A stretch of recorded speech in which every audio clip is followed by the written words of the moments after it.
வணக்கம். நியூஸ் வெஸ்டின் உலக முக்கிய செய்திகள். முதலில் தலைப்புச் செய்திகள். இஸ்ரேல் சவுதி அரேபியாவுடன் ஆயுத ஒப்பந்தத்தில் கையெழுத்திட்ட அமெரிக்கா. 70,000 பாலஸ்தீன மக்கள் படுகொலை ஒப்புக்கொண்ட இஸ்ரேல்.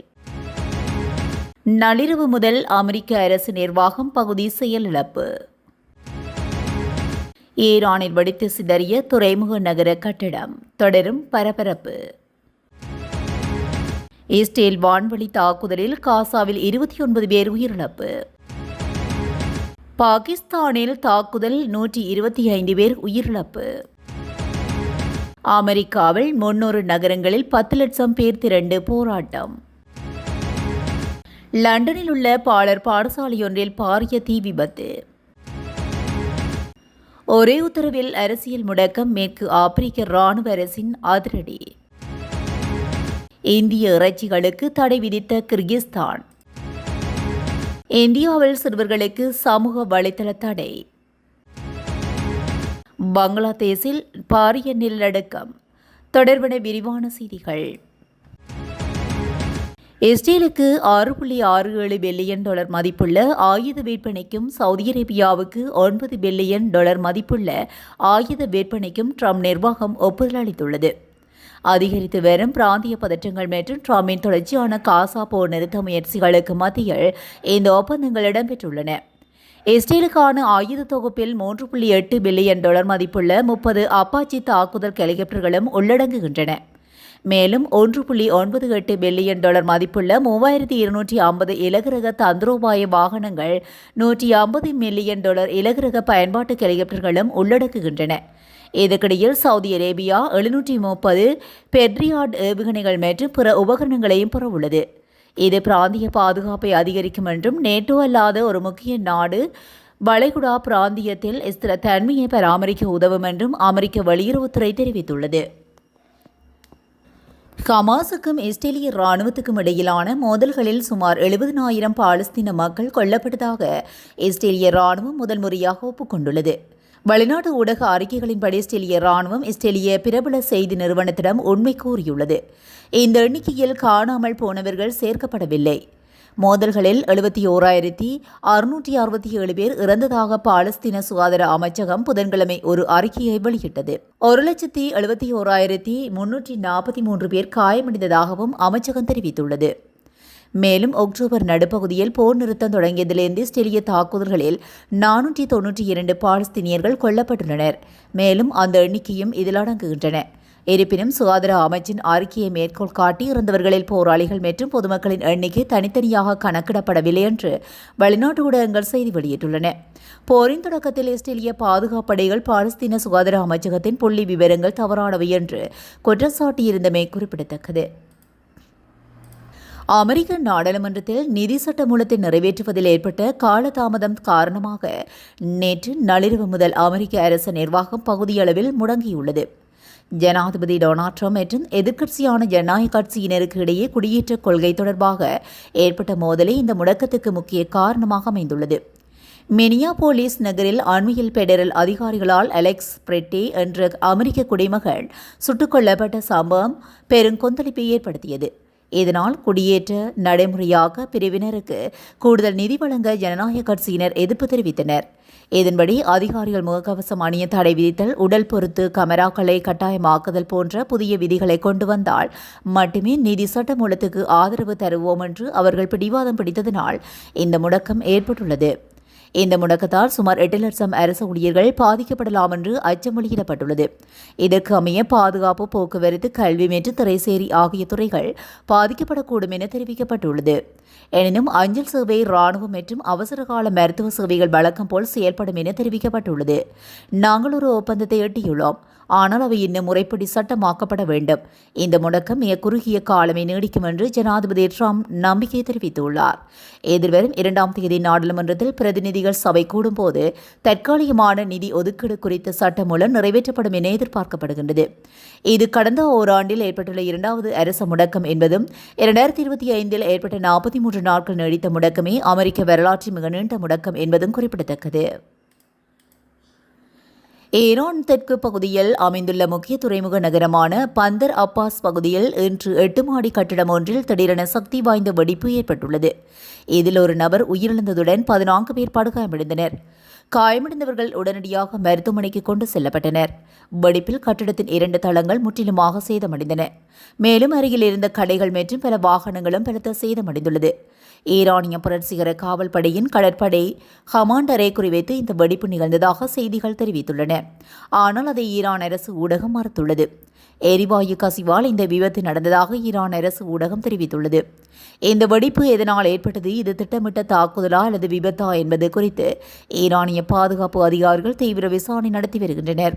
அமெரிக்காவின் கடற்படை ஈரானை நோக்கி நகர்ந்து வரும் நிலையில் பொருளாதார மற்றும் ராணுவ முக்கியத்துவம் வாய்ந்த துறைமுக நகரமான பந்தர் அப்பாஸ் பகுதியில் ஏற்பட்டுள்ள இந்த வெடிப்பு சம்பவம் பெரும் பரபரப்பை ஏற்படுத்தியுள்ளது. காசா போர் நிறுத்த ஒப்பந்தத்துக்கான பேச்சு நடந்து வரும் நிலையில் காசா மீது இஸ்ரேல் நடத்திய வான்வழி தாக்குதலில் குழந்தைகள் உட்பட 29 பேர் உயிரிழந்துள்ளனர். மேற்காசிய நாடான இஸ்ரேலுக்கும் பாலஸ்தீனத்தின் காசாவை கட்டுப்பாட்டில் வைத்திருக்கும் ஹமாஸ் அமைப்புக்கும் இடையே 2023 அக்டோபர் முதல் நடந்த போர் கடந்த ஆண்டு அக்டோபர் 10 அமெரிக்கா முன்மொழிந்த சமாதான திட்டத்தின் வாயிலாக தற்காலிகமாக நிறுத்தப்பட்டது. முழுமையான போர் நிறுத்தத்துக்கு இருதரப்பினரிடையே பேச்சு நடந்து வருகிற நிலையில் நேற்று காசாவின் பல்வேறு இடங்களில் இஸ்ரேல் வான்வழி தாக்குதல் நடத்தியது. காசா நகரில் உள்ள குடியிருப்பு கட்டிடத்தின் மீது நடத்தப்பட்ட இந்த தாக்குதலில் 3 குழந்தைகள், 2 பெண்கள் உட்பட 11 பேர் கொல்லப்பட்டனர். கான்யூனிட்ஸில் உள்ள முகாம் மீது நடத்தப்பட்ட தாக்குதலால் பற்றிய தீயில் சிக்கி 3 குழந்தைகள் உட்பட 18 பேர் உயிரிழந்தனர். டிராபா எல்லை திறப்பு மற்றும் சமாதான திட்டத்தின் 2ஆம் கட்ட போர் நிறுத்த விரைவில் அமலாகும் என எதிர்பார்க்கப்படும் நிலையில் இஸ்ரேல் நடத்தியுள்ள இந்த தாக்குதல் பெரும் பதற்றத்தை ஏற்படுத்தியுள்ளது.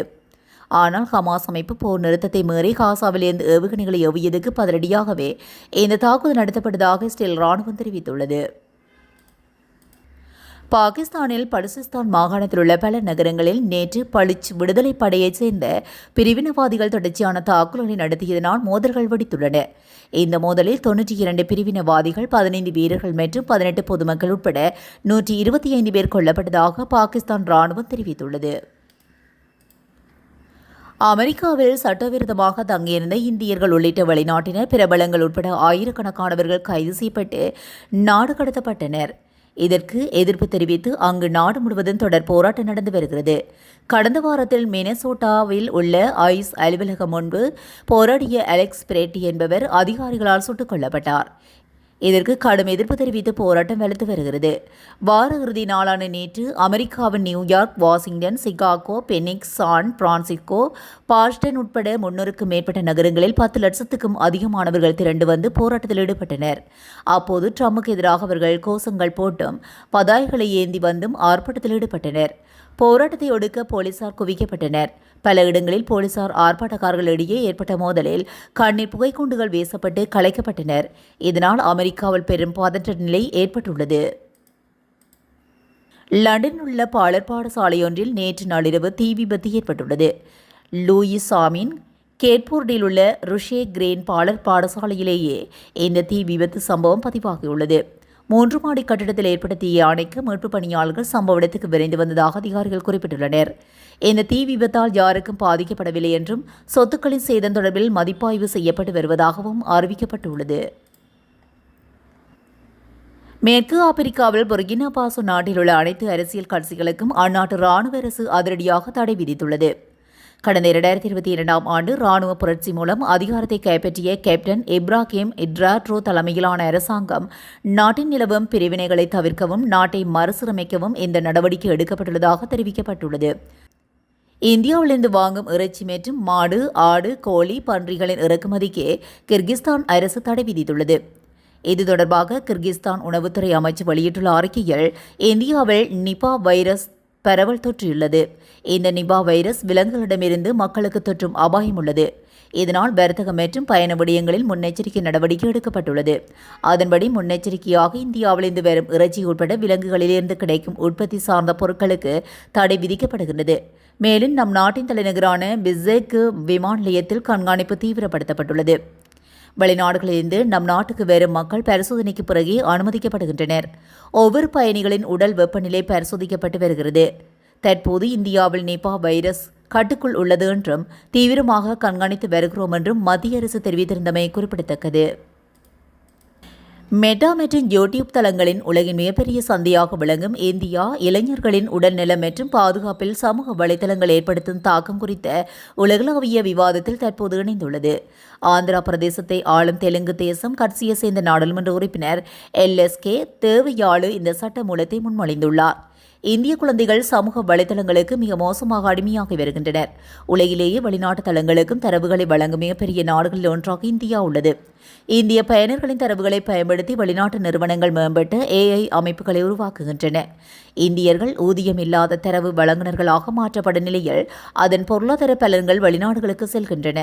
16 வயதுக்குட்பட்ட எவரும் சமூக வலைதள கணக்குகளை உருவாக்கவோ அல்லது வைத்திருக்கவோ அனுமதி வழங்கப்பட மாட்டாது என குறித்த சட்ட மூலத்தில் குறிப்பிடப்பட்டுள்ளது. அத்துடன் பயனர்களின் வயதை சரிபார்க்கும் முழு பொறுப்பும் அந்தந்த சமூக வலைதள நிறுவனங்களிடம் ஒப்படைக்கப்படும். விதிகளை மீறி செயல்படும் 16 வயதுக்குட்பட்டவர்களின் கணக்குகள் முடக்கப்பட வேண்டும் எனவும் தெரிவிக்கப்பட்டுள்ளதாக இந்திய ஊடகங்கள் தெரிவிக்கின்றன. சமீபத்தில் ஆஸ்திரேலியா 16 வயதுக்குட்பட்டவர்களுக்கு சமூக வலைதள தடையை விதித்த முதல் நாடாக மாறியது. இதன் போலவே பிரான்ஸ் 15 வயதுக்குட்பட்டவர்களுக்கான தடையை ஆதரித்துள்ளது. அத்துடன் டென்மார்க் மற்றும் கிரீஸ் ஆகிய நாடுகளுக்கும் இதுகுறித்து ஆய்வு செய்து வருகின்றன. எனவே சுமார் 75 கோடி ஸ்மார்ட் கையடக்க தொலைபேசி பயனர்களை கொண்ட இந்தியாவில் சமூக வலைதளங்களுக்கான குறைந்தபட்ச வயது வரம்பு இன்னும் நடைமுறையில் இல்லை எனவும் தெரிவிக்கப்பட்டுள்ளது. பங்களாதேசத்தில் இன்று காலை நிலநடுக்கம் ஏற்பட்டுள்ளது. இந்தியாவில் திரிபுராவின் தர்மநகர் பகுதியிலிருந்து வடக்கே 53 கிலோமீட்டர் தொலைவில் இந்த நிலநடுக்கம் உணரப்பட்டது. இது ரெக்டர் அளவுகோலில் 3.0 பதிவாகியிருந்தது. நிலநடுக்கம் 20 கிலோமீட்டர் ஆழத்தில் மையம் கொண்டிருந்தது.